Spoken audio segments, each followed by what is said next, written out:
Dear Patriots, before the news starts, please subscribe to our patriotic channel by clicking the subscribe button. Give us a thumbs up to this video. Don't forget to leave your opinion below in the comments section. Share the news on Facebook and Twitter so you friends see it. Thank you. Susan Rice just admitted the sick thing she did to Trump's campaign during the election. So it turns out that Susan Rice is exactly the liar we all knew she was. It turns out she lied when she told CNN earlier this year that she did not unmask Donald Trump campaign staff during the election. Well, forget that because she just gave a private testimony to the House Intelligence Committee, and guess what? She admitted that she did unmask Trump campaign members during the election. But wait, why all? There's more. Rice claimed her reason for unmasking Trump officials was not because of Russia. Instead, it was because she was investigating why a prince of the United Arab Emirates was visiting with Kushner, Bannon, and Flynn without telling Obama first. So apparently their whole investigation started with a search into a prince of the UAE and then jumped to Trump and Russia. The UAE said that the meeting was simply an attempt to build a relationship between the future president of the United States and their country. If Rice and Obama were hiding something like this, though, it makes you wonder what else they could be hiding. Hell, here is the actual interview where Rice claims she didn't do the unmasking that she admitted to today. The media is trying to spin this story and make it against Trump.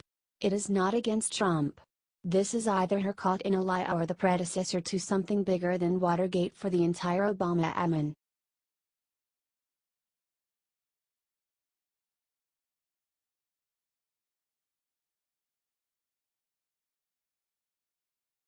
Reporter asked Sarah Huckabee what Trump has done for bipartisanship. Her answer made him gasp.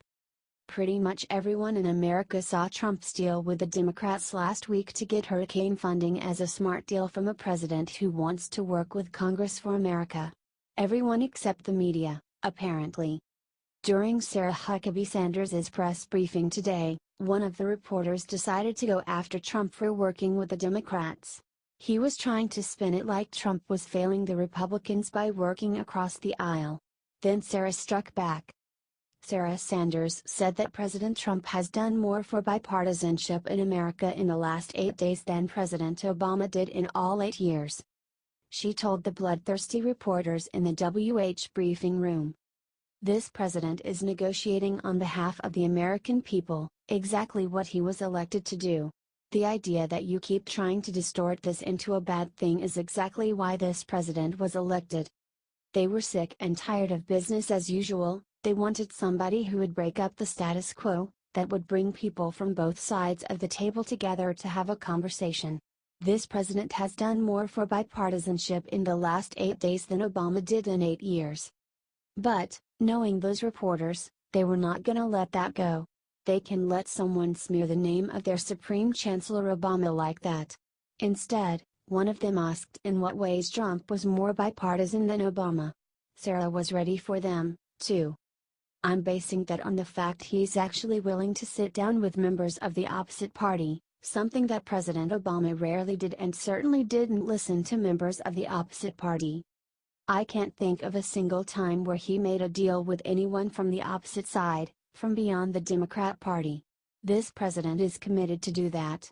He hasn't just done it once, he's continuing to do that.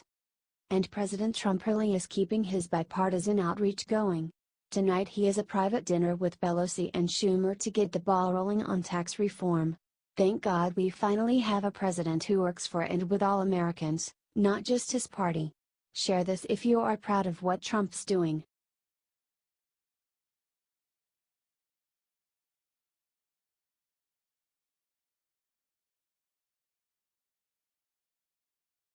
Sarah Sanders asked if Trump is racist. What she said next made the whole room shiver. White House Press Secretary Sarah Huckabee Sanders puts up with some much crap from the liberal press. She was recently asked if Jim Hill's comment that President Trump was a white supremacist was a fireable offense. I think that is one of the more outrageous comments that anyone could make, Sanders said. It is certainly something that I think would be a fireable offense by ESPN. ESPN hasn't fired her. They just reprimanded Hill and put out the following statement. The comments on Twitter from Jemele Hill regarding the president do not represent the position of ESPN, the network said in a statement. We have addressed this with Jemele and she recognizes her actions were inappropriate. Curt Schilling was fired for making transphobic comments on Facebook, but Jemele has been given the go-ahead to say racist things about our sitting president. Share this if you think young Jemele should be fired. This is why nobody wants to watch ESPN anymore. They have gone fully idiotic and spit more political opinions than they do sport facts. Spread this everywhere and let's show ESPN that we the people of the United States are tired of this racism.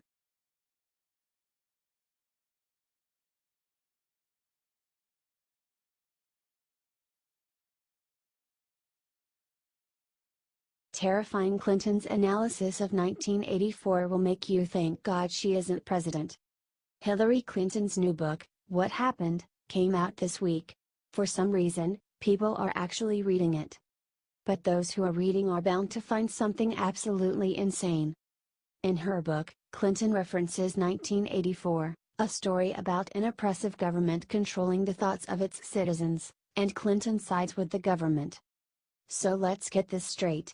When Clinton read 1984, she thought, uh-oh. This is going to make people distrust government? That's the point. Clinton is so obsessed with big government, she automatically assumes they are people we need to rely on. She doesn't realize that policing thoughts makes a government evil. Maybe that's why her party wants to mandate PC culture. They don't realize how destructive thought police would be to a free society.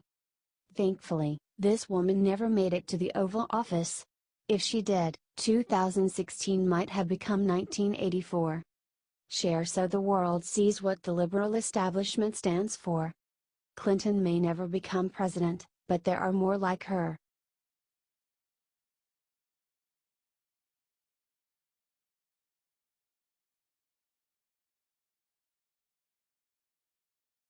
Trump just gave this little boy the surprise of a lifetime, and the media is blacking it out.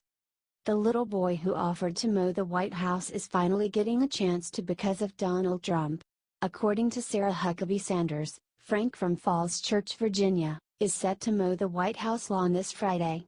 Here's the video below. Frank is 10 years old and he'll be working with groundskeeping crew to mow the Rose Garden lawn. He'll work with the groundskeeping crew here at the White House and will help cut the grass at the Rose Garden, she said. The president is committing to keeping the American dream alive for kids, like Frank, and we're all looking forward to having him here. Sanders read Frank's letter at the press briefing last month. He offered his services and even offered to bring his own fuel and batteries for the equipment. Even though I'm only 10, I would like to show the nation what young people like me are ready for, the letter read.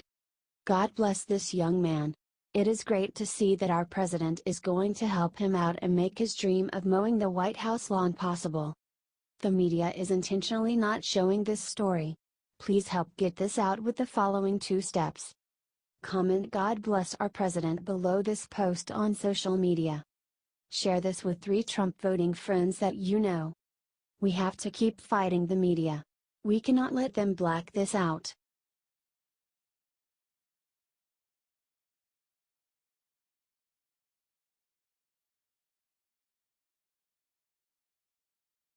Hail Mary. Trump and the GOP just teamed up to do something totally insane today.